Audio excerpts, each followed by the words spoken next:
Good evening, everyone. Thank you so much for being here. Simon Bar Kokhba and the last Jewish revolt against Rome. We'll get to that in a moment. Actually, we won't. You'll hear about that as well. But first of all, I want to dedicate this year in memory of my mother, whose yahrzeit is this month. Her name was Miriam Chana Tikva, Bas Uri Yehuda HaKoyen, and Neshama Shaban Aliyah. We shall all be zocher to see Tchias HaMesim.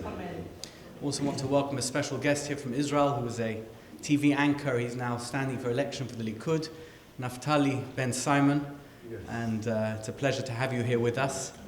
And hopefully we'll see you back here after the next election, and you'll have significant news for us about Israel.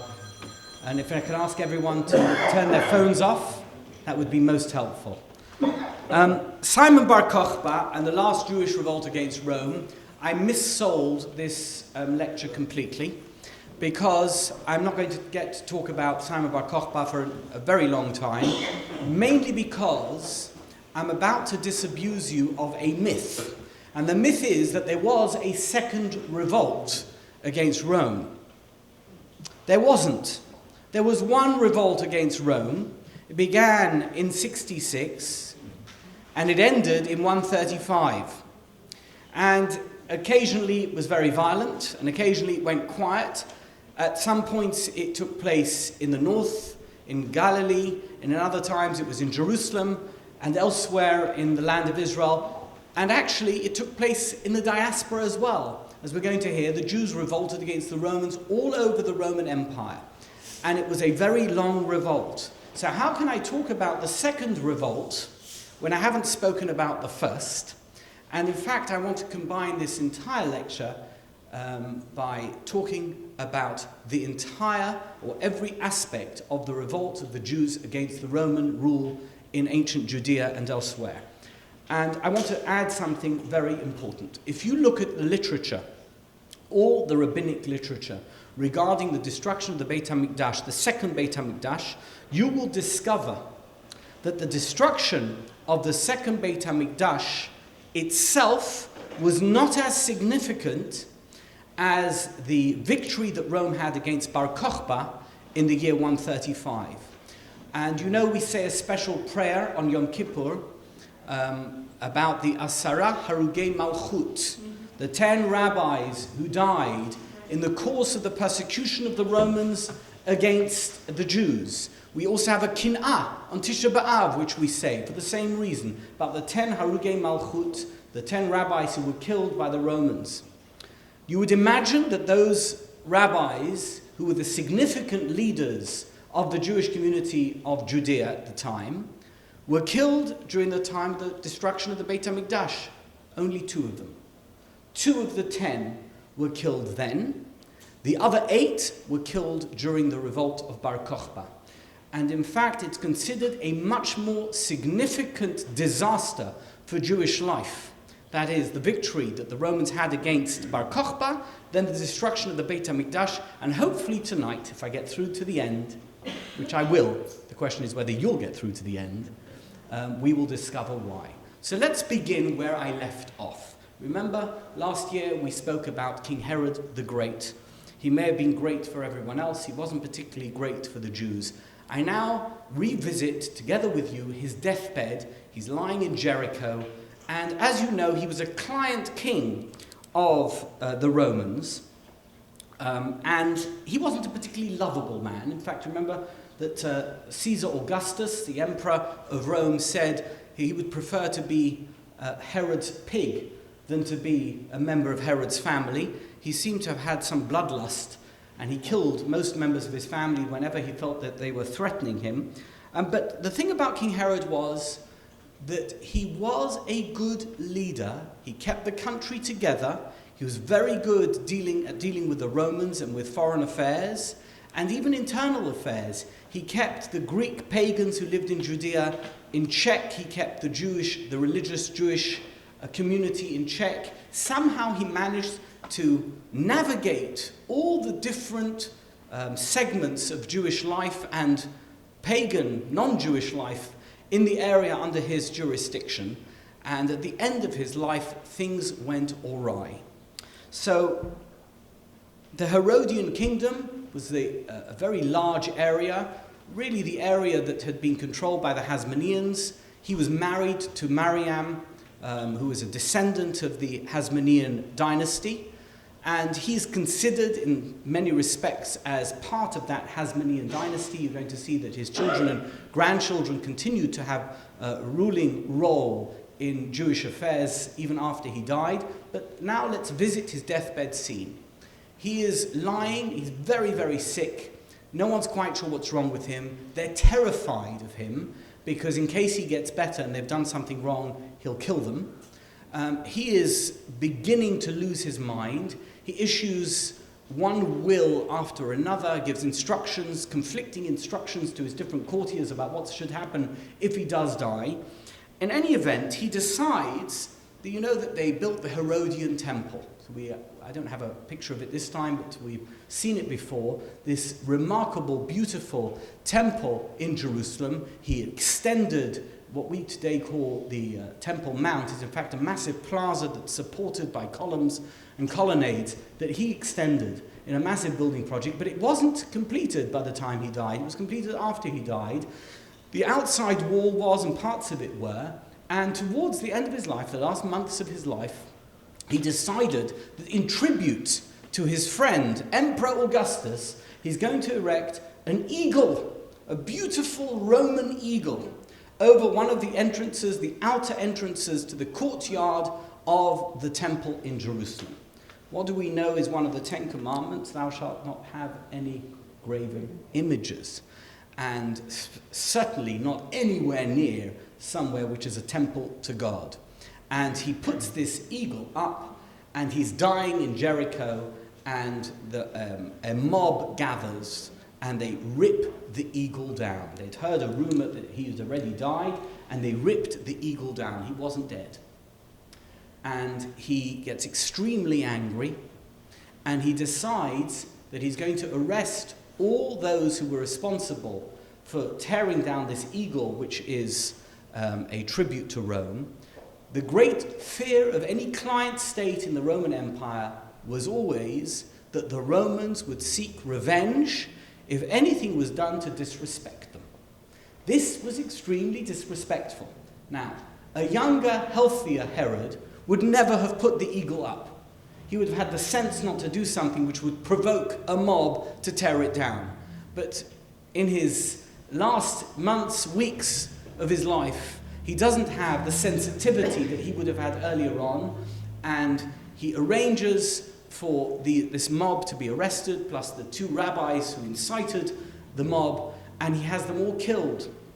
The 2 priests who he blames for not having prevented it from happening, he has them demoted to some lower caste of priest, and that is the situation in the days before he dies.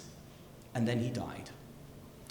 And what happens after King Herod, a man who's for almost 4 decades been at the head of Judea, he's led this country, he's from a converted family, he was born into a family of Idumeans from Edom. His father, as you remember, was a friend of Julius Caesar, Antipater, who died many years earlier, but they weren't considered Jews, as it were, from the time of Mount Sinai. He is only Jewish by conversion, and he certainly doesn't behave in any kind of religious Jewish way.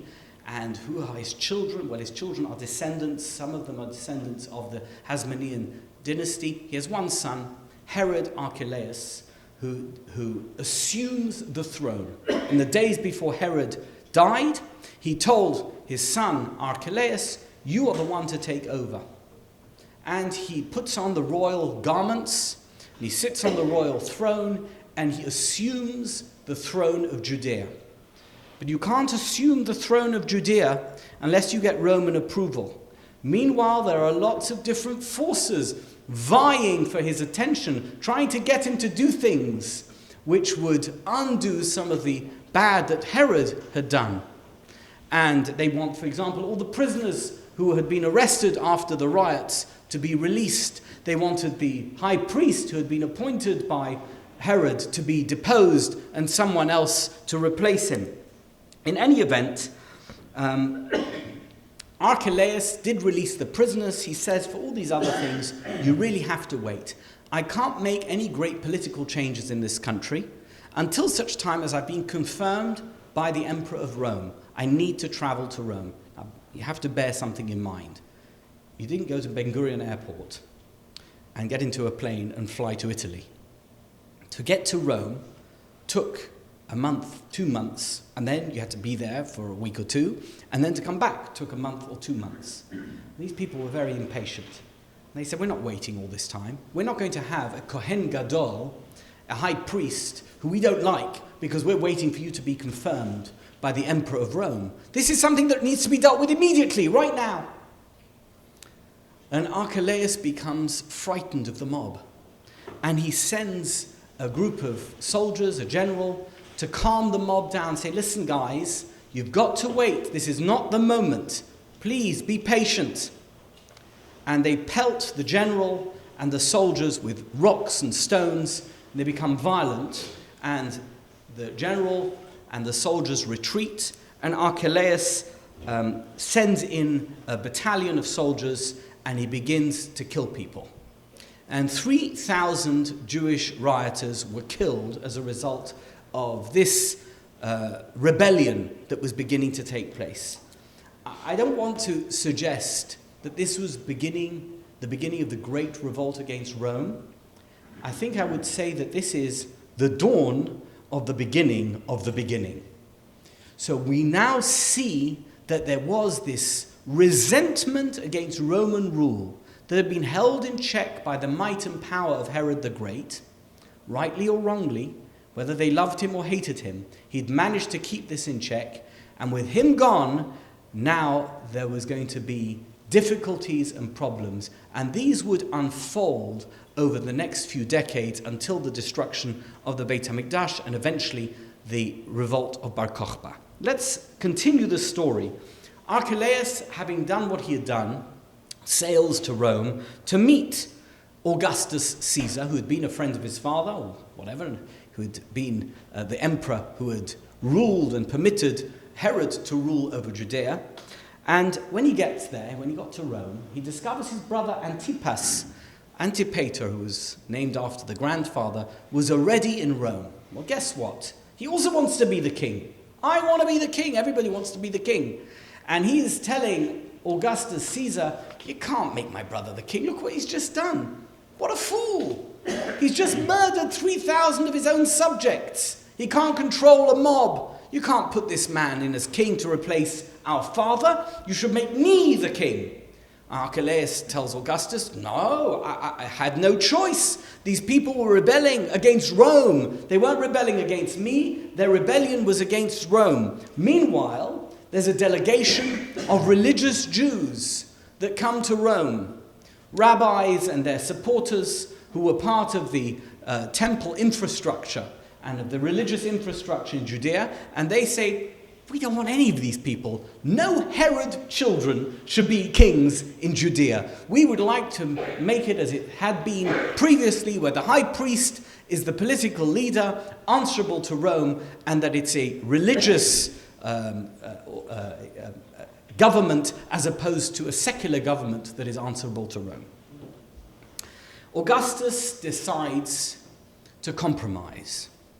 And perhaps it was a mistake. 2020 hindsight in history is a wonderful thing. He decides he's going to try and please everybody.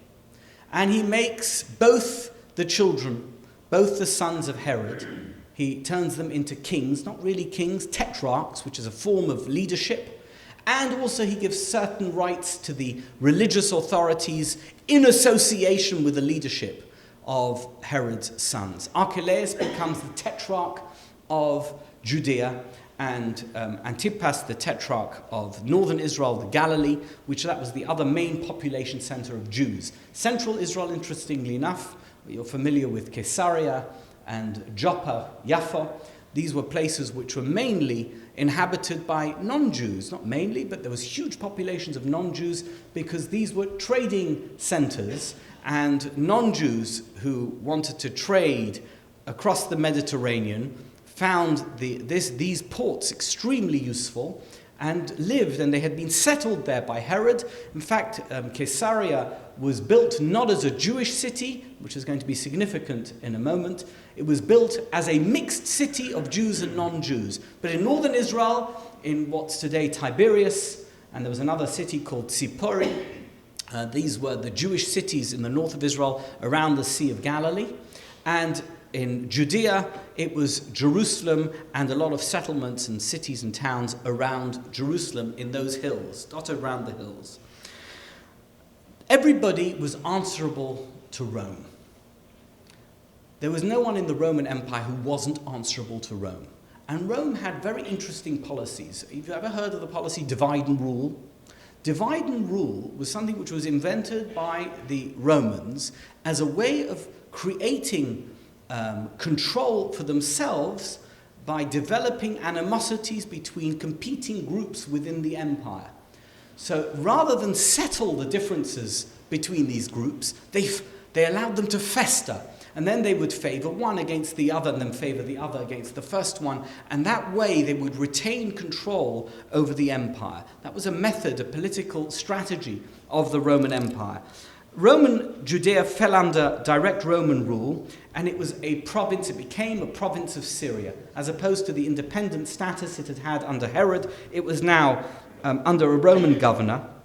And about 10 years later, after Herod died, Archelaus, who was just a dreadful king, a dreadful leader, was deposed, and there was no longer a Jewish king. This is now 6 in the Common Era, 6 CE. And the governor of Syria, whose name was Quirinius, ordered a census of Judea. He decides, listen, we don't really know what's going on there, it's a bit chaotic. The Jews didn't really have control over their affairs. We need to know what's going on. Who lives there? What do they do? Are they farmers? Are they traders? Are they religious functionaries? What do they do? And he orders a census of Judea.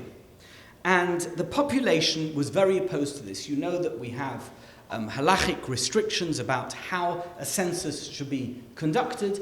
And I don't know exactly what the details were, but the Jewish authorities, religious authorities, were very opposed to the census, and it resulted in the first violent rebel group. They were known as the Sicarii. Later on, they also became known as the Kanaim, the Zealots.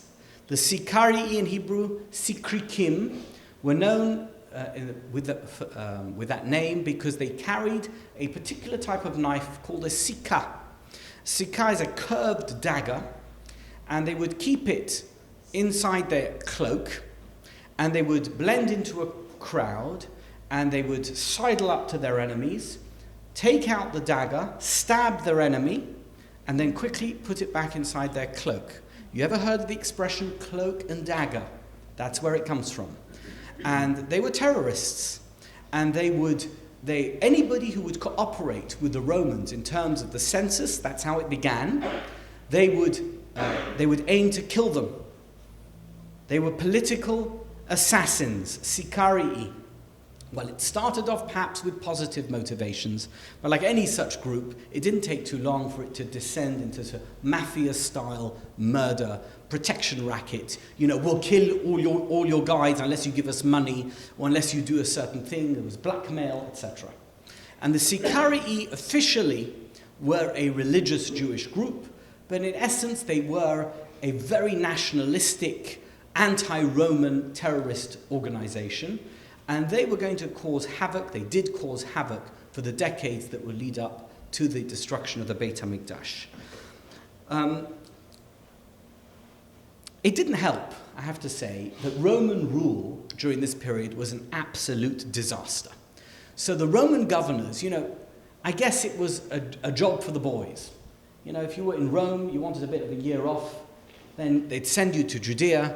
There's a lot of money there. You can have a good time. You can go to the gladiator games, whatever that was going on in Judea, and you come back after a year or two and you get a pension. So the type of people that were sent to govern Judea were not people who were looking to improve the status of the citizens. They were just looking to make themselves important and have a good time. And therefore, when there were political issues, they tended to make very bad decisions. The most famous of all of the governors in those few early decades of the first century was, of course, Pontius Pilate. Pontius Pilate, mentioned many times in Christian history because of the fact that he presided over Jesus' crucifixion. He was a pretty dumb governor, an idiot.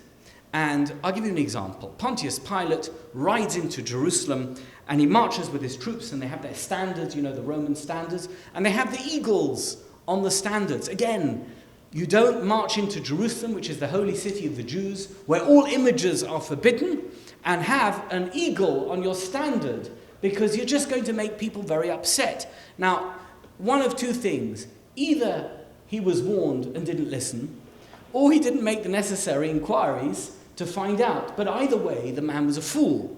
So, of course, there was riots when he was around, and he wasn't much appreciated. There was a brief respite in the early 40s, between 41 and 44, when Agrippa, the grandson of Herod the Great, took over.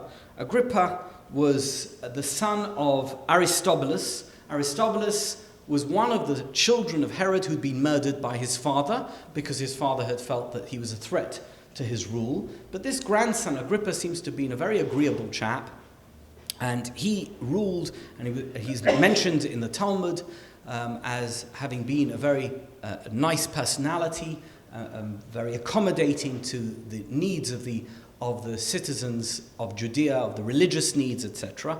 But he only ruled for 3 years. He was also trusted by Rome, so it was a pity that his reign ended. And things quickly deteriorated after he died. He died in the year 44, and things really began to slide out of control. First of all, the Romans seem to have had enormous contempt for Jews. That means, today we would call it racism or anti-Semitism. They hated them. They really, really hated the Jews. They couldn't understand the Jewish religion. The Jews, for example, refused to treat the Emperor of Rome as a god. The entire Roman Empire, everywhere you went, had temples to Jupiter and temples to the Roman Emperor, except for Judea. And they were brought up to believe, I guess the only modern counterpart would be, like the flag of a country. Imagine that you went to one of the national anthem that we have, this controversy that's going on at the moment where people don't stand up for the national anthem at football games or at ball games. That's something which is perceived as a great slight, as an insult to the United States. In those days, people who refused to show respect to the Emperor of Rome by declaring him to be a deity were considered to be insulting. But the Roman soldiers needed to behave professionally. But I guess that the leadership behaved with such contempt towards the Jews that the soldiers behaved in the same way. And there was a particular incident, which is mentioned in Josephus, we'll come to him later, in which the Roman soldiers were ordered one Passover to stand on the ramparts around the temple. Have you been to the Kotel? They do it today, right? We have the soldiers who stand on top of the Kotel. So that's not something new. That was happening 2,000 years ago as well. And they stood over the Temple Mount Plaza. Anyway, one of the soldiers, believe it or not, turned around, lifted up his tunic, and made a very rude noise at the worshippers who were below on the Temple Plaza. And that's not very respectful. And the Jews who were in the temple became extremely offended, and they protested, and they threw stones at the soldiers. And the governor, Cumanus his name was, he called for reinforcements, and they began to corral all the worshippers on the Temple Mount. I've been up there. There's this huge section where people can just stand. Thousands of people could stand, 10, 20,000 people. And he began to corral them towards the entrance. There was a stampede, and thousands of people died in the stampede. They were crushed to death. This and many other such similar incidents fanned the flames of hatred and resentment of the Roman rule. And at the same time, this is around 50 of the first century, there was a famine. So it all came together. There's a famine, there's not enough food, the Romans aren't being very nice to them, they're demanding a lot of tax from them, they're contemptuous of them, and there was a great resentment against Roman rule. The first major insurrection was led by someone whose name we don't even know. He's referred to in Josephus and elsewhere as the Egyptian. He must have been a Jew, a messianic type figure. And by the way, there were a lot of messianic people in those days. Anybody who felt that they could have a bit of a following would immediately declare themselves king of the Jews and say, we're going to lead a revolt against the Romans and change everything. But this fellow, the Egyptian, he traveled around towns and villages, gathered together 30,000 followers, and went to the Mount of Olives, which is directly opposite Temple Mount. There his followers were, and he predicted a prophecy, obviously a false prophecy, that Jerusalem would collapse, and he would go together with his followers and rebuild it. Well, the Roman governor, his name was Felix, he was extremely corrupt. Marcus Antonius Felix, he was immoral, he was cruel. He needed to put down the rebellion, goes to the Mount of Olives, kills a few hundred people, and the rebellion was over.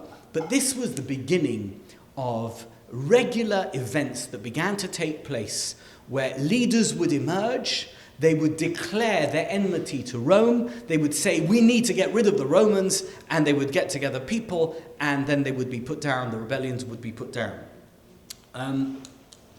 In addition to which, the zealots, who didn't really have a focused group, in other words, they were a very silent terrorist group. They didn't have a spokesman, and they didn't have a political party. They would go and kill people. They were regular murders, political assassinations taking place, Jews, non-Jews, and eventually, most famously, they killed Jonathan Kohen Gadol, Jonathan the high priest.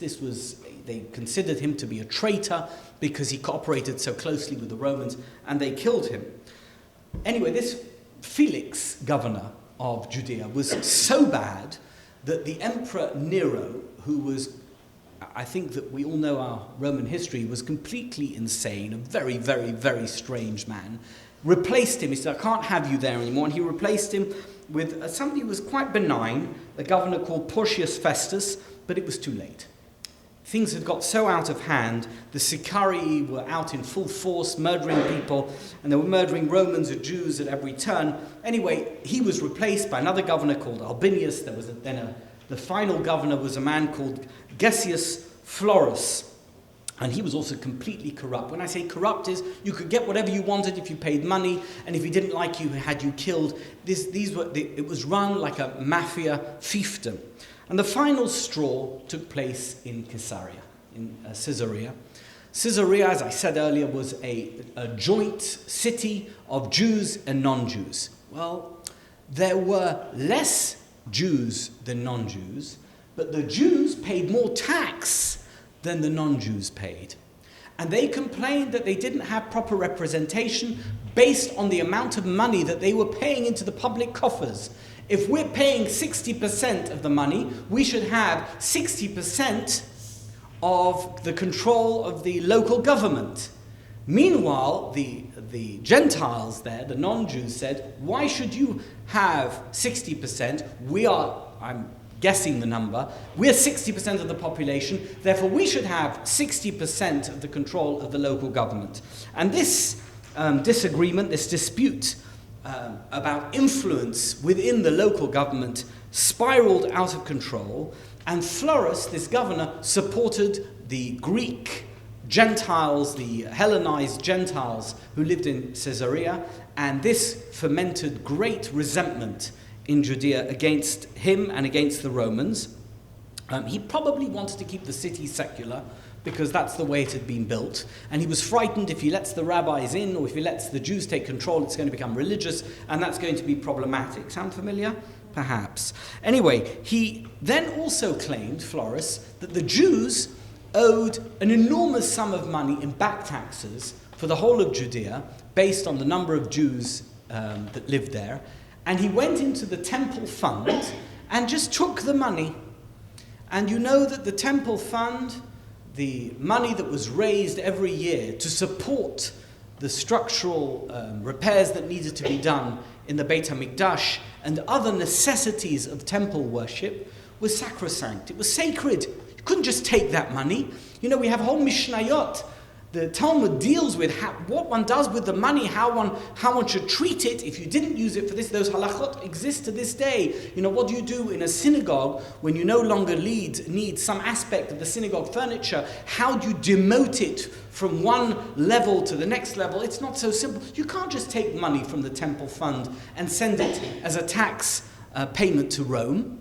And the Jewish people became very, very angry. And the Florus heard that there was a local group of Jews who decided to make fun of him by sending out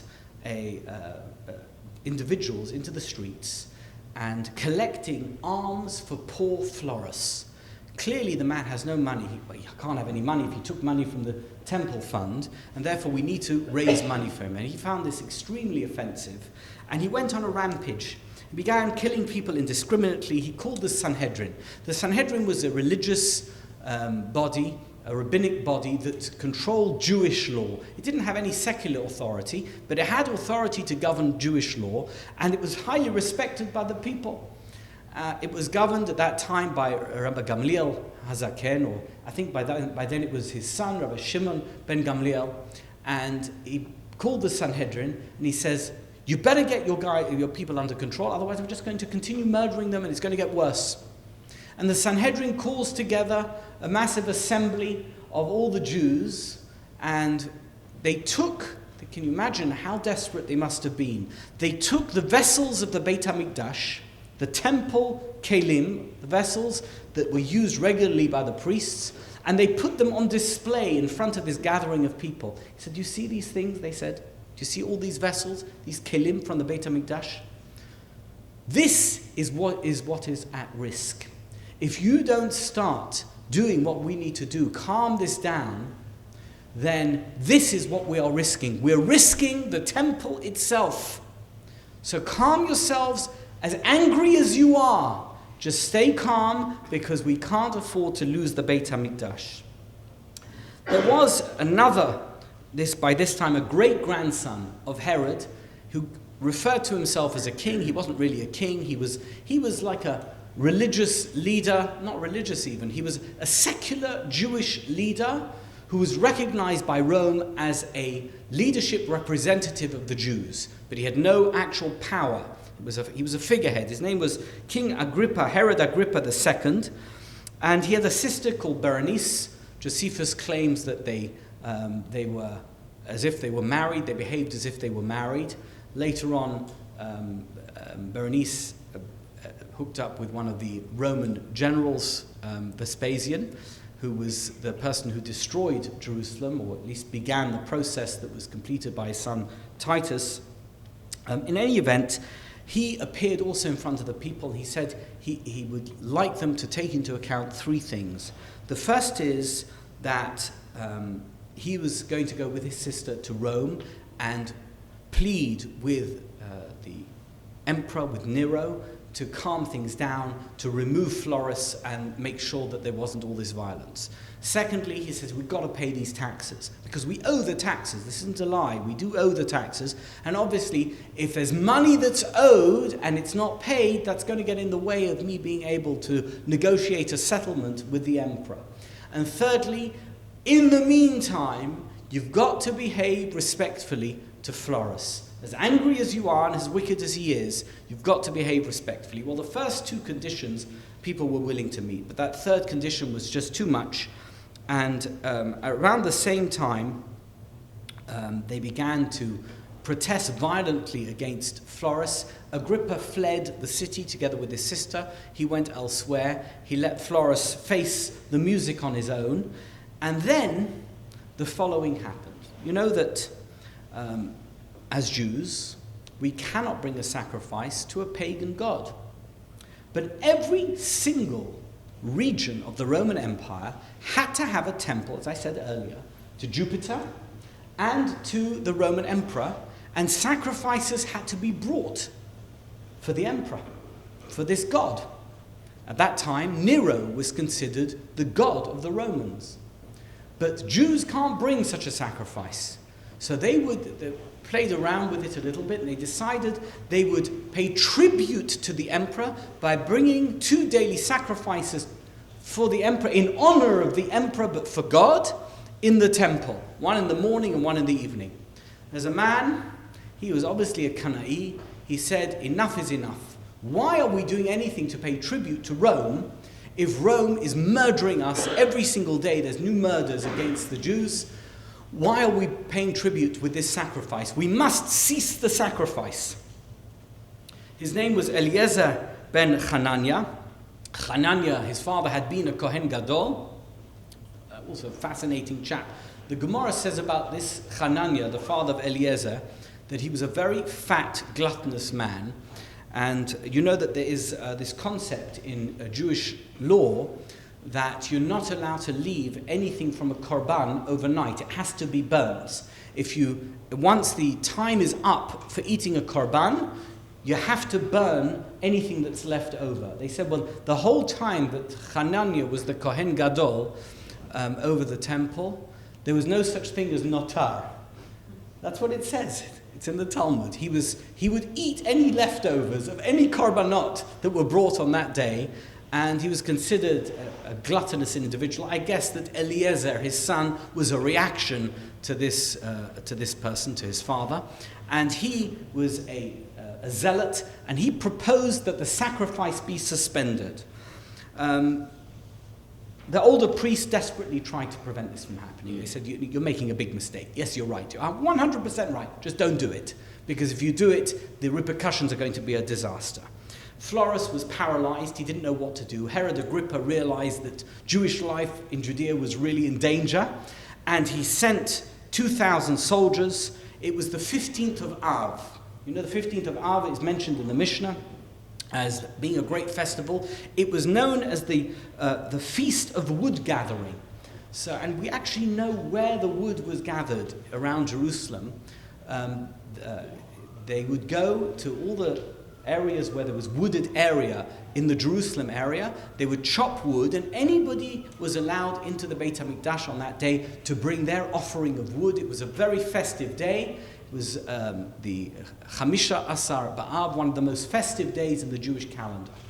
Well, the zealots decided, rather than allow the general population in, what they're going to do is they're going to replace all the regular people who bring the wood offering into the temple with zealots, with the Sikarii, with the daggers, and they're going to make it onto Temple Mount. And they got into Temple Mount, and within a few days, they took over Jerusalem.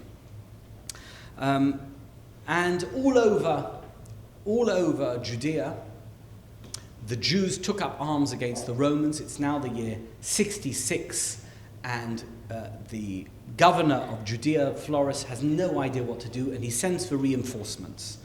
The person who came to help him was a man called Cestius Gallus. He was the governor of Syria at that time, and he ordered his troops into Judea. It seems to be that he had no military experience whatsoever. He was a good administrator, but Syria was a relatively peaceful region, a province of the Roman Empire, and he had soldiers, he had battalions of soldiers, but he didn't know how to direct them too well. And he marched towards Jerusalem, gets to Jerusalem, but it's surrounded by a very big wall. Actually, there were several layers of wall, and he couldn't get into Jerusalem, so he doesn't know what to do. So he marches back on himself to Bet Horon. I think we can see Bet Horon there. Not sure if you can see where that is. Bet Horon it's a pass through two mountains, and at the top of the mountains they had Jewish soldiers or military men, militia, and they began to throw javelins and swords at the Romans. The Romans didn't have time to form themselves into any kind of defensive position, and 6,000 Roman soldiers were killed. Gallus just about escaped. He came back to Syria so ashamed that he either committed suicide or was killed. Perhaps he died, but his life was over.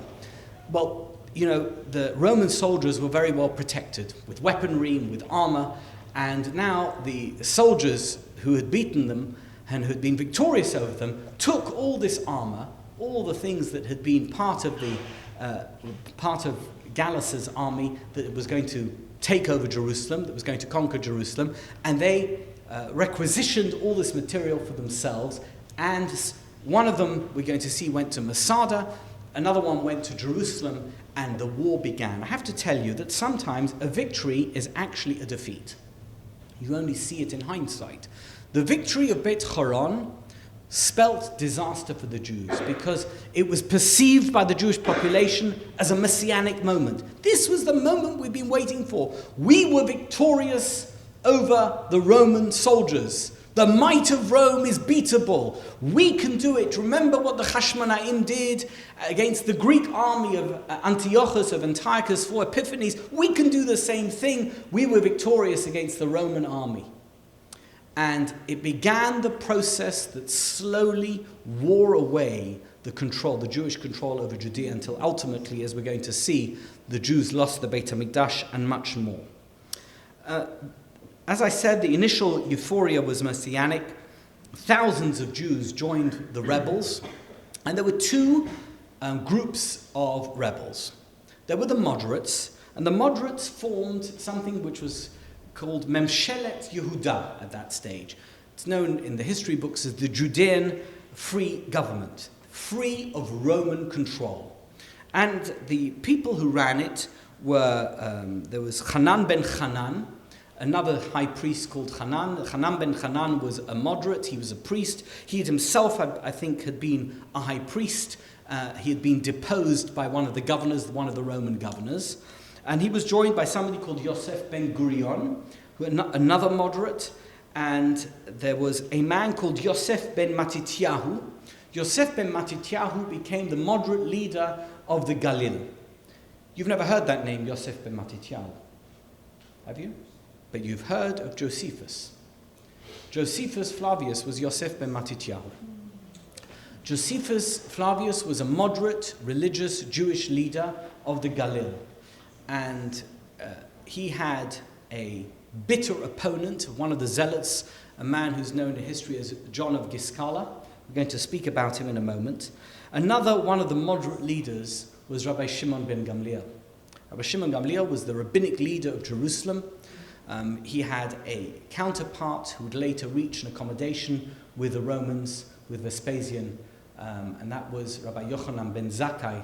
Give me Yavne and its scholars, he said to Vespasian, as a result of which rabbinic Judaism survived. We're here tonight because of Rabbi Yochanan ben Zakkai.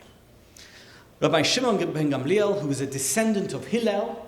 Hillel had become the head of the Sanhedrin, and then all his descendants, Gamliel, Rabbi Shimon Gamliel, and then there was another Gamliel who's the son of Shimon ben Gamliel, and so it continued all the way through until Rabbi Yehuda HaNasi, who was also a descendant of Hillel HaZaken, and they originally were descended from David HaMelech, from the Davidic royal line. Anyway, the Jerusalem, and we don't have a map here yet, we will have a map of Jerusalem in a moment. Jerusalem was divided into different segments. In fact, it's more or less the same area as the old city of Jerusalem today. Temple Mount itself was controlled by the Zealots. And whenever anybody went in there, they were moderate, and they thought that they could get away with it. In other words, the moderate wasn't protected, they would kill them. And it was beginning to grate on the moderates who controlled the rest of Jerusalem, because they just couldn't get control of the Temple Mount, and things were very, very difficult. And Hanan ben Hanan one day got up and he said, we must get rid of these zealots who are in control of Temple Mount. This animosity that existed between the moderates and the zealots had resulted in a number of different things.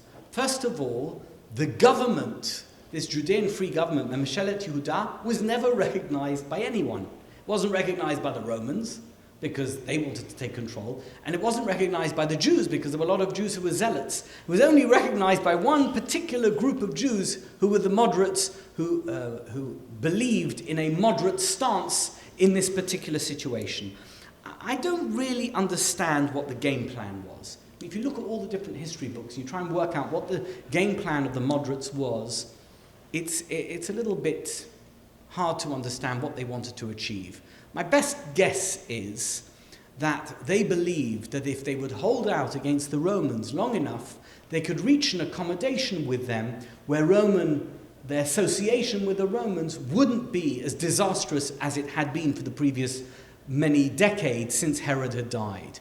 And it was some type of arrangement, perhaps like the Hasmoneans had reached with the Greeks after the story of Hanukkah. They wanted to reach the same accommodation with the Roman Empire. But it's not clear to me how that was going to unfold. In any event, what took place was in the year 68, there was an uprising of the moderates against the zealots. I'm going to get back to that. We'll see what happened in a moment, because I want to tell you about the Roman general Vespasian, who I think is up here. Yes, Vespasian, he was asked by Nero to take control of Judea back from the rebels. This rebellion had taken place. It was a thorn in the side of the Roman Empire, and Vespasian was called to do it. Now, who was Vespasian? Anyone know who Vespasian was? He's an interesting man, very, very interesting chap. He was the most unlikely person. He eventually became the emperor. But he was the most unlikely person you could ever imagine who would do anything as dramatic as take control of Judea. He came to prominence as a military leader in England. And he fought 30 battles in Britain. He took control of the whole southwest of England, including the Isle of Wight. It's described in quite some detail in Roman history. He seems to have been an exceptional military leader in that Roman era of military control of their empire. And he was a friend of a man called Narcissus. And Narcissus was a very influential courtier in the court of Emperor Claudius, who came before Nero. And he was awarded all kinds of honors. He retired to Italy after his military campaign in England, and then Nero became the emperor. Now, Nero, as we've already mentioned, was a very, very strange man. He fancied himself as a great singer. We have this image of him playing the fiddle as Rome burned. Well, it's highly unlikely that he did that, but he would regularly give concerts. And he was very fussy about all the people in his court, in his circle, coming to his concerts and listening. But Vespasian seems to maybe not been that interested in music, or perhaps he just was older and used to get tired very easily. Whenever he sat at one of Nero's concerts, he would fall asleep. And Nero would get very insulted. So then he'd stop coming to the concerts, and then Nero would say, well, where were you at the concert? Why didn't you come to the concert? Anyway, at one of the concerts, he fell asleep and began snoring, and it was very embarrassing. And Nero banished him from the court. And he ran away, and he lived in a little village in obscurity, hoping that no one would know who he was, because he was frightened. If you were an enemy of Nero, Nero would kill you. He was absolutely ruthless. But when this rebellion took place in Judea, and Nero was looking for somebody to lead a massive army to take back control of Judea, he needed somebody who wouldn't be a threat, because everybody was perceived as a threat. Vespasian came from a very common background. He was an ordinary man, and even if he was in control of the army, he was so uncharismatic and such an unlikely person to be a threat to Nero's control of the Roman Empire, that Nero felt safe to hand him the key, as it were, and give him this big military force. And Vespasian became the general who took this large army. And he comes to Judea, and he decides he's not going to attack Jerusalem. Because you would naturally think that the first place you need to go to is Jerusalem. He said, no. He's a military man. He said, you mustn't You mustn't go to the place where they're going to defend it to the last life. First, let's take control of every other place in the land of Israel, and we'll get to Jerusalem eventually. Once we've taken control of the country, we'll take control of Jerusalem. He settled in Caesarea, and he took control of the country. He avoided Jerusalem. And then we're going to come back now to this situation of the moderates taking control of Temple Mount. Hanan ben Hanan incited the moderates with a very dramatic speech. So we must take control from the zealots. And it turned out to be a total disaster. John of Giscala, his actual name was Yochanan ben Levi of Gush Chalav. Giscala is the Roman, the Latin version of Gush Chalav. And he had been the opponent, the zealot opponent of Josephus in the north. They'd lost to the Romans. Josephus joined the Romans. That means he became an apologist for the Romans. And throughout his books, his book about the wars of the Jews and this dramatic battle between the Romans and the Jews in Judea at that time, he is the one who always presents the Roman case to the Jews, trying to reach some type of compromise where the war will be ended. John of Giscala was an absolute zealot of the worst kind. He was also extremely devious. He came to Jerusalem. You see, he was in Jerusalem because he had a large following of people. The other zealot in Jerusalem was Shimon ben Giora. He lived in Masada until 68, and then he came to Jerusalem to join the battle. And the main zealot leader at that time in Jerusalem was a man called Eliezer ben Shimon. Eliezer ben Shimon, both him and Shimon ben Giora had been the heroes, the two significant heroes of the Bet Choron ambush against the Romans in 66. And they were beloved by the zealots. Anyone who was a zealot, these were their heroes, these were the people they respected the most. And the John of Giscala had people, and so did Shimon ben Giora. Eliezer ben Shimon had a lot of money. He is the one who'd taken all the loot to Jerusalem.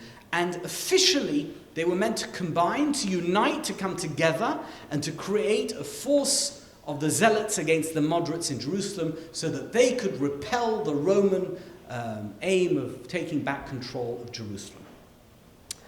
What happened was that the moderates were betrayed by someone who went onto Temple Mount and told the zealots that the moderates were about to attack them. And they sent for reinforcements. They claimed that the moderates were going to take control of Temple Mount and hand it to the Romans. And 20,000 Idumean soldiers suddenly marched into Jerusalem, and they massacred the moderates. And all the moderate leaders were killed, and many of the soldiers as well. And now the zealots were in control of Jerusalem. So you would think that the zealots, happy in their victory, would continue to act as a united front against the Romans. But now that they no longer had the moderates as their enemy, they turned on each other. And the story from 68 to 70 is a story of incredible evil that these people perpetrated against each other. They killed and murdered each other and their families. They were, in hundreds and thousands. People who shared the same political ideology were killing each other rather than trying to direct their animosity and their military power against Rome. The Talmud says that one of the reasons for the destruction of the Beit HaMikdash was sinat chinam, among other things. Sinat chinam in this situation is, we usually translate it as causeless hatred. I would suggest that what Chazal means is useless hatred, pointless hatred. If you were going to direct this hate, direct it at least against your enemy. Don't turn your friend into your enemy. Sinat chinam was, what was the outcome of this hatred? Nothing. Had you managed to, take this feeling, this incredible passion that you had for your cause and fight the Romans, maybe you could have been successful.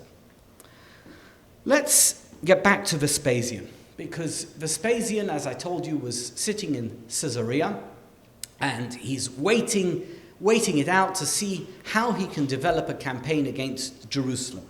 But in the meantime, things were going on in Rome, and there was a rebellion against Emperor Nero. His excesses were so incredibly strange that they decided they could no longer have him as the emperor. And eventually, he was an absolutely insane tyrant. Even by Roman standards, he was really, really quite a terrible king. And eventually, an elderly noble, a man called Galba, Servius Sulpicius Galba, became the focus of the rebels against Nero, and he committed suicide in the year 68. It's an interesting thing.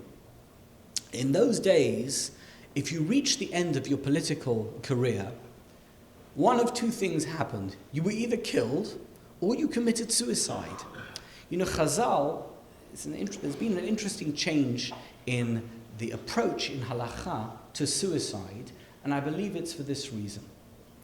In those days, suicide was considered an honorable act. That means the honorable thing to do at the end of your political career, or if you're no longer successful, was to commit suicide. And Chazal say the most terrible things about suicide. How can you take away the life that God gave you?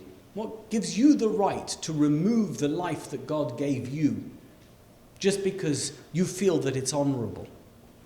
And they forbade anyone who committed suicide from being buried in a Jewish burial. But nowadays, there's no such thing. Nowadays, it's not considered honorable to commit suicide. Rather, we understand that somebody who's in that situation is going through mental difficulties or may have made a mistake or something like that. And therefore, you won't find today any rabbi who suggests that somebody who commits suicide shouldn't be buried in a Jewish cemetery. And we see that in those days, you're going to see now, that this was known as the year of 4 emperors. 68, 69, the year of 4 emperors. And Nero was the first one. He committed suicide. He was replaced by Galba. And Galba became the Caesar, but he didn't seem to have much support. And a few months later, it was now January 69, he was murdered by his opponent, a man called Otho. They'd previously been friends. Otho was extremely offended because he had thought that he would be named as the successor of Galba, who was a very elderly man by standards of those days. I think he was around 70 years old. And he was hoping that Galba would die quickly and he would be his successor. But you know what? Galba named somebody else as the successor, and Otho decided to kill him that he could succeed him that way. And he replaced him. But 3 months later, he lost a battle, actually quite an insignificant battle, to a rival general called Vitellius. And then he committed suicide. Historians can't really explain why he committed suicide. But perhaps he felt that he was never going to gain control over the Roman Empire. He was replaced by Vitellius. Vitellius was known for his excessive gluttony and also for his laziness. And the soldiers loved him because he loved it when all the soldiers would drink and party and he could have a good time with them. Obviously, it's not it doesn't help with military success or with good government. And Rome descended into complete anarchy. Parties, feasting, gladiator games. It was total chaos. And in July of 69, there were various factions of the Roman army who were fed up with this situation with Vitellius, and they decided they needed a good leader, somebody who was a strong hand, and somebody who they could trust not to misbehave and not to do the wrong thing, never to turn out like Nero. And guess what? They chose Vespasian. So the man who was most unlikely to be a threat to Nero, and by the way, he didn't really replace Nero, he replaced Vitellius ultimately, was the man who became the emperor. He was the anti-Nero candidate because he was so unlike the man that they had deposed. And by December of 69, he was in Rome, and the mob dragged Vitellius through the streets and killed him. So what's going to happen in Judea? Vespasian's gone. he hands it over to his son Titus. Now, Titus was of quite a different character than his father. He was a very decisive man, and he was very focused on military action as opposed to waiting. The waiting game wasn't his thing, and he was dedicated to taking control of Jerusalem. And he wasted no time. He launched the siege of Jerusalem, and he marched to Jerusalem, surrounded the city on every side, built a false wall where he began to build bridges between his wall and the wall of Jerusalem. And, the rebels it's interesting, the rebels weren't interested in fighting the Romans. They were interested in fighting each other. They were interested in local power in Jerusalem. And they felt Jerusalem's impregnable. It doesn't make a bit of difference. Titus can remain outside Jerusalem for another 10 years. He's never going to get into Jerusalem. And they also believed that God was on their side. We're fighting for God. There's nothing worse than somebody who tells you, I'm fighting l'shem shamayim. Because then there's nothing you can say or do which is ever going to change their attitude, however self-destructive it is. The siege of Jerusalem began just before Pesach. Within a month, the wall north of Jaffa Gate. So you can see there how the siege developed into the takeover of Jerusalem. They went north of Jaffa Gate. They breached the wall. They went into that first section of Jerusalem. You see there, that's section number 1. Then you had the second wall of Jerusalem. Then eventually breached that wall as well. And ultimately, they took control of, we know in the Jewish calendar, Tisha B'Av, on the 9th of Av, they took control of Temple Mount, and the temple was set aflame. Josephus claims that Titus didn't want to burn the temple. He wanted to keep it as an example of fine Roman architecture because it was built by Herod, who was considered to be a Roman client.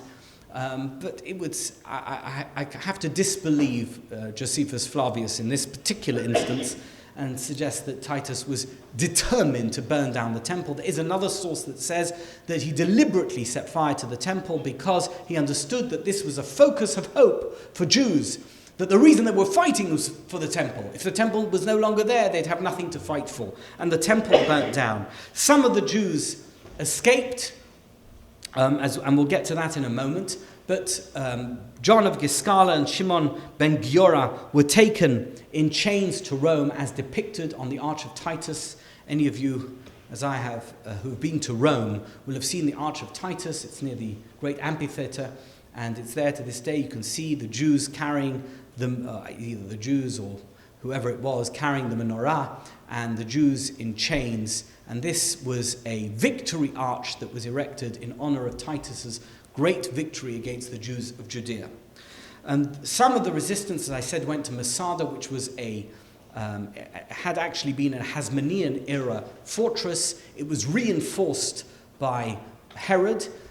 It has this sort of natural defense because it's very high up. It sticks out of the ground, and you can see all around. If any of you have been to Masada, you can see it's an extremely difficult place to conquer, but the Romans managed to, if you've ever been there, you'll see this. They built this massive ramp and eventually made it up onto Masada. And according to the legend, at least this is what Josephus says, everybody there committed suicide before the Romans could take them prisoner. Most people assume that with the destruction of Jerusalem and the fall of Masada, the revolt was over. This was the year 73 Masada, and that was it. The truth is, Masada's a bit of a sideshow. We get very excited about it because of the dramatic story, but it was a mopping up operation. If you know anything about military campaigns, Masada wasn't considered a very important campaign. The campaign ended in 70 with the destruction of the Beit HaMikdash.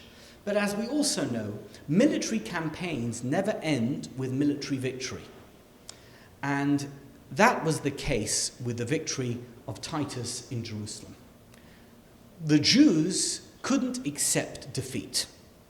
And, for example, there was a terrible revolt, and many years later, this was in the year 115 to 117, elsewhere in the Roman Empire. The emperor at the time was Trajan, and it's a forgotten Jewish revolt, nothing to do with Bar Kochba. It took place in North Africa, in the area of Libya, and also in Cyprus, lots of Jews were killed. These animosities that existed between the non-Jews and the Jews continued. It didn't end with the destruction of the Beit HaMikdash, it didn't end with the destruction of Jerusalem, and it continued. The violence against Jews and from Jews against Gentiles continued in the decades that followed the destruction of the Beit HaMikdash.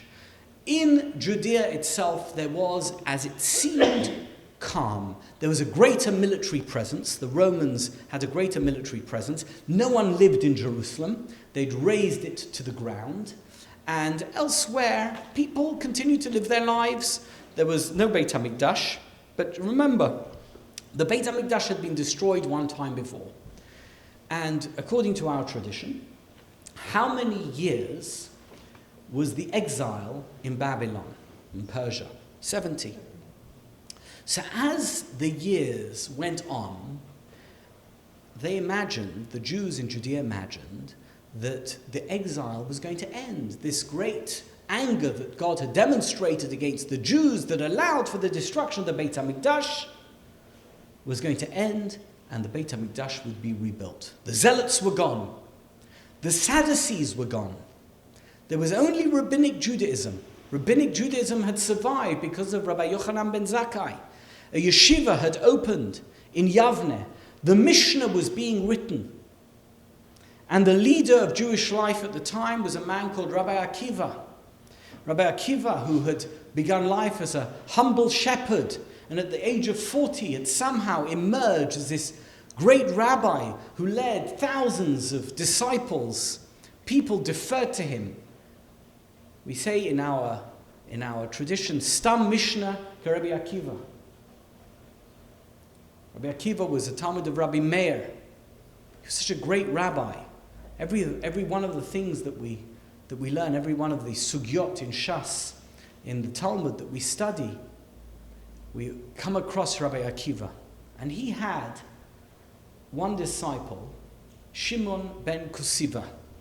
Shimon ben Kokhba seems to have been a tower of a man. Very, very strong man. And Rabbi Akiva gets caught in this messianic idea. The galut, the exile, is going to end. The Beit HaMikdash is going to be rebuilt. And we need to stand up against the might of Rome. But this time we're going to do it more cleverly. We're not going to allow for the factional fighting between different groups. We're going to make sure that everyone is united. And we're going to make sure that everything is prepared.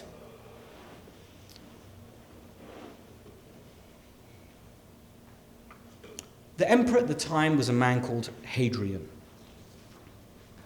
Hadrian took over from Trajan, and he, for all intents and purposes, was a peaceful man. You know, in England, we have, in the north of England, between England and Scotland, roughly, something called Hadrian's Wall. Trajan was an expansionist. He was always involved in military campaigns in the east, in the west. And Hadrian was a consolidator. He wanted to consolidate the Roman Empire. We don't need any new territory, it just brings trouble, doesn't help us.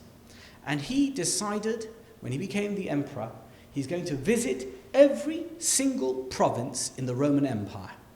And in the year 130, he arrived in Judea. And they take him to the site of the destruction of Jerusalem, the destroyed temple. Temple Mount. And it's strewn with rocks and nobody lives there. We know from the Talmud that it was overgrown. The story with Rabbi Akiva, who saw a fox running across the place where once had been the Kodesh Kodashim, the Holy of Holies. He laughed and his friends were crying. And he said, in this messianic prophecy, in the same way as the destruction was prophesied, so too is the resurrection prophesied. The resurrection, the rebuilding of Jerusalem. And Hadrian sees Jerusalem in its destruction and he says, we must rebuild. And the Jews standing there, wow, that's wonderful. He's Cyrus the Great. Just like Cyrus the Great allowed the Jews back into Jerusalem to rebuild the Beit HaMikdash, Hadrian is a Roman version of Cyrus the Great. But they got the wrong message. Hadrian didn't want to rebuild Jerusalem for the Jews. He wanted to build Aelia Capitolina for Romans. And he wanted the Beit HaMikdash to be rebuilt not as a Jewish temple, but as a pagan temple to Jupiter and to himself, as elsewhere in the Roman Empire. And suddenly the Jews get the message that not only is he not rebuilding the Beit HaMikdash and he's no Cyrus the Great, this is not the Balfour Declaration, this is a declaration of religious war against the Jews. We must rise up against the Romans before they desecrate our holiest ground, the Temple Mount itself, and build a temple to a pagan god. And so the rebellion began. And Shimon ben Kokhba began to be referred to as Bar Kochba. They changed his name from Bar Kokhba to Bar Kochba. The son of the star was one of the ways in those days that they referred to the Mashiach, the savior of the Jews. And it's based on a prophecy, the prophecy of Bil'am, the very first prophecy in Tanakh about a messianic figure. Er'enu velo ata, I see him but not now. Ashurenu velo karov, I behold him but not yet. Darach kochav mi Yaakov, there shall step forth a star out of Jacob. Bar Kochba, v'kam shevet mi Israel, and a scepter shall rise out of Israel, and shall smite through the corners of Moab and break down all the sons of Shet. Bar Kochba becomes the realization of the very first messianic prophecy in Numbers 24. Bil'am, who recognized the greatness of the Jews, saw that there would be a messianic figure who would save them. And Rabbi Akiva believed that it was Bar Kochba. Excuse me, Rabbi Dunner, I'm sorry. Doesn't this part of your lecture belong with your false messianism? Maybe. Because later on, they refer to him as So- Bar Kokhba. So I'm about to say that Chazal refers to him as Bar Kokhba. Why? Bar Kokhba is the son of a lie, because the rebellion turned out to be a great lie, a great big lie. He was a liar. He wasn't the Talmud, the disciple that Rabbi Akiva imagined him to be. He was not a great Jew. He was a great military leader, but he wasn't the Messiah. And in fact, he caused the greatest disaster in the history of the Jews, more than the destruction of the temple itself. You know that letters that were written by him were found in somewhere it's now called the Cave of Letters. It's near Qumran, it's in that area, the Dead Sea area, where the soldiers of Bar Kokhba and Bar Kokhba himself hid when they were trying to escape from the Romans. We're going to see that they sent an enormous army after him. And it was discovered by Yigal Yadin in the 1950s, 1960s. They began to research the letters. They even found a letter. I began looking at this lecture before Sukkot. This is interesting. It's a letter from Bar Kokhba in his writing to one of his followers. He says, it's Sukkot, I need arba minim, I need a lulav and esrog. And Bar Kokhba, it's shown from the letters, was a tough, uncompromising, disciplinarian leader. The rabbinic literature refers to him as a brute. Besides for building Aelia Capitolina, which was one of the causes of the rebellion of Bar Kokhba, there was another cause, and that was the Roman governor, who also features heavily in the Talmud. We refer to him as Turnus Rufus, and he's referred to in Roman history and literature as Tineius Rufus. And he was a very vain man. The Talmud records a whole bunch of disputes between legalistic disputes and theological disputes between him and Rabbi Akiva. For example, he asked Rabbi Akiva, why does God hate the Jews? And Rabbi Akiva got into a whole discussion with him about that. Another question he asked is, if it's true that you're only perfect when you're circumcised, why would God have created man uncircumcised? Surely God only creates perfection. Another discussion ensued between him and Rabbi Akiva. The start of the war is recorded as 132 of the Common Era. I imagine it began before, almost immediately after, and maybe even before Hadrian had visited the Holy Land. And unlike the factional self-destructive battles between the zealots of the earlier revolt, this one was much better run. There was vast networks of tunnels which had been dug, and they communicated with each other, and they were very united. He didn't broach any kind of dissent in his ranks. Bar Kochba was a very tough leader. And they also they involved themselves only in very carefully planned pinpoint attacks against Roman soldiers. They would do it at night time. They would attack and then they would disappear into the night. These were ordinary people, and it was a revolt that was embraced by the entire Jewish population of Judea at the time, in addition to which it was popularly supported by Jews and non-Jews across the Roman Empire. Everybody was very happy that the Jews in Judea were giving the Romans a bloody nose, because nobody likes the tough ruler, and the Romans were the tough rulers, and here this group of feisty rebels was giving the powerful Roman Empire a difficult time. Tineius Rufus was no match. His soldiers were no match for Bar Kochba, and they called for reinforcements. And the reinforcements came in the form of a general, another general who'd been very successful in England, and his name was Julius Severus. He was the governor of Britannia, of the British Isles, and he was called, and Hadrian said, "I am a peaceful man. I don't want a war, and therefore gather as many troops as you need to quell this rebellion." And there's some difference in the numbers. It's either 60,000 or up to 120,000 soldiers that Severus brought to the Holy Land, to Judea. And it was drawn from across the empire. There was absolutely no way that Bar Kochba could have withstood this kind of military campaign.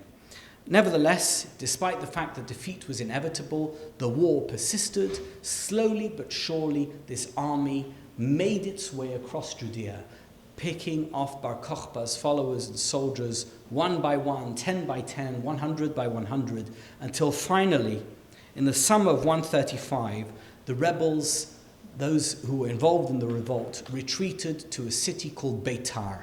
There was a point at which they'd taken control of Jerusalem, but nobody lived there. There was no houses there. They couldn't build homes. There's even a possibility that they built a Mizbeach there. They bought the Korban Pesach there. They minted coins. I have some of those coins. They're available. You know, whenever they do any kind of digging in Israel, they always come across coins from all eras, including this era of Bar Kochba, and he declared himself the Nasi Yisrael, the Prince of Israel. They came to Beitar, and the Talmud says that Bar Kochba became paranoid about traitors.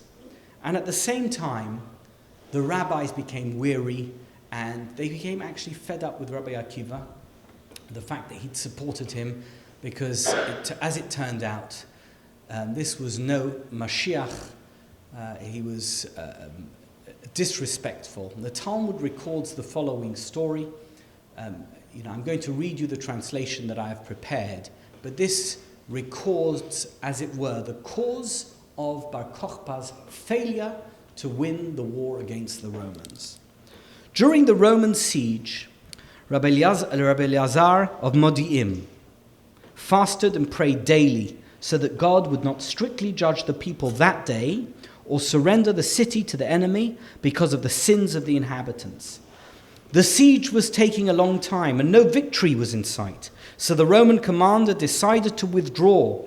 But a Samaritan persuaded him to wait and offers his services to aid in conquering the apparently unconquerable Jews by creating a suspicion of treachery among the besieged against Rabbi Elazar of Modi'im. For, he argued, as long as this hen wallows in ashes, in other words, as long as Elazar encourages the people to hope for God's protection by praying, so long will Beitar remain impregnable. He smuggled himself into the city through some underground tunnels and approached Elazar, who was engaged in prayer, and pretended to whisper some secret message into his ear. Those who were there regarded this mysterious activity with suspicion and reported it to Bar Kochba, suggesting that Elazar intends to establish peace between the city and Hadrian. Bar Kochba had the Samaritan brought before him and interrogated him on the subject of his conversation with the sage. But the Samaritan replied, "If I reveal the royal secrets to you, the Roman commander will kill me. And if I don't, you will kill me. I would rather kill myself than betray my king's secrets." Bar Kochba then summoned Eleazar and questioned him. But Eleazar insisted that he had been deeply absorbed in prayer and had heard nothing of what the Samaritan had whispered in his ear. This only increased Bar Kochba's suspicion of premeditated treason and made him so angry that he kicked Rabbi Eleazar, as a result of which the aged sage, weakened by fasting and prayer, fell dead. A bat kol, a heavenly voice, immediately pronounced the imminent demise of Bar Kochba and of the beleaguered city of Beitar, which soon came to pass. This story is obviously a legend, but it contains the root of what went wrong with this campaign against the Romans. Instead of it being about re-establishing the religious hegemony over the Holy Land, it became about a military campaign against the Romans, and he had become the very thing that they had despised in the Zealots and why the original campaign had been lost. But this time there was going to be no mistakes. The Romans weren't going to leave the opportunity for a future Bar Kochba to emerge out of the Jewish population of Judea. It was over. This was going to be it. They got into Beitar and they killed every single Jew, man, woman, and child. They killed every Jew in Judea. 580,000 Jews were killed at the end of the rebellion, the revolt of Bar Kochba. They wiped out, it was ethnic cleansing. They wiped them out completely. They emptied every town, every city, every village. And they said, no Jews are living here again. And the Jews moved to the north, to Galilee, and they lived in Tiberias, they lived in Tzipori and Sepphoris, and that became the new Jewish center. And you know, the Talmud was written in the north of Israel, and the entire center of Israel that we know as the Holy Land, Jerusalem, all the areas that we're familiar with, were totally devoid of any Jewish population. The Romans made sure that there was never going to be another rebellion against Rome from Jews in Judea or anywhere else in the Roman Empire. And in that, they were successful. And sadly enough, as I began when we started some time ago, the revolt of Bar Kochba was the end of this revolution of the Jews that took 65, 70 years to unfold. It began in 66, it ended in 135. It was one long campaign that smoldered on and burnt on and sometimes erupted, but eventually was put down by the might of the Roman Empire. And so ended the control of the Jews in any sense over the Holy Land. The Beit HaMikdash was destroyed, and no Jew would be in control of the land of Israel until 1948. Rabbi, during this long period, we understand that most of the Jews were exiled to Rome, and Rome got a very large Jewish population. Yes, including Josephus. Did that occur at one time or one period, or were Jews just moving throughout the period of the rebellion? I think that the Jews who didn't want to have anything to do with the rebellion and weren't that passionate about the ideals of the rebellion would move anywhere in the empire. And a lot of Jews, the main Jewish community at the time was Alexandria, it wasn't actually Rome.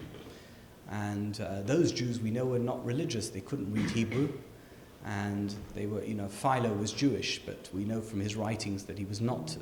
There was no mass deportation of Jews to Rome like the Jews were deported to Babylon. There were, of course, there were deportations and slavery, etc. There was, but by the end of this period, the period of Bar Kochba, they didn't want to have Jews even as slaves. They just wanted to wipe them out. Wipe them out, or as Josephus claims, talking about Titus, that they treated the Jews very well in the empire as long as the Jews behaved. But in Judea, where they knew that was the root, the cause of all the problems, they were ruthless with the Jews, and they wouldn't broach any kind of compromise or any kind of rebellion. We're going to leave it here, and if anyone has any questions, come up. I know that some people may want to leave. Thank you.